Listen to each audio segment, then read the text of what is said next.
Architettura e giurisprudenza torneranno ad Agrigento, ma non più legate all'Università di Palermo, a ripristinare le due facoltà soppresse per ragioni di sopravvivenza dall'Ateneo del capoluogo siciliano. Ci penserà la Core di Enna. L'accordo per linee generali è stato già raggiunto. Ad annunciarlo è il vicepresidente del CDA del CUPA Giovanni Di Maida.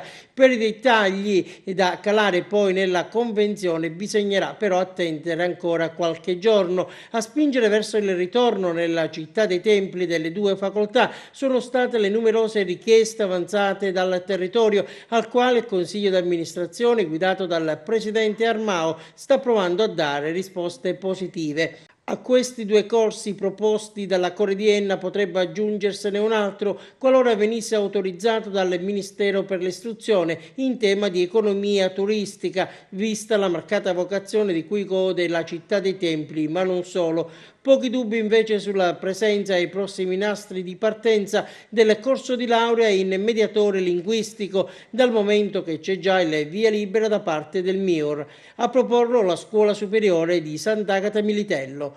In cantiere poi alcune interlocuzioni in fase avanzata con istituzioni non statali come l'UMSA per arricchire l'offerta formativa a beneficio degli studenti agrigentini attraverso l'attivazione di master. Il rapporto con Palermo va dunque ridisegnato e nei prossimi giorni è in programma un tavolo in rettorato per la riformulazione dell'attuale convenzione ritenuta eccessivamente onerosa. E intanto il CDA del CUPA ha impugnato la convenzione stipulata tra le università siciliane e l'assessorato regionale all'economia che di fatto vincola sui temi della governance i consorzi a diventare coloni degli atenei.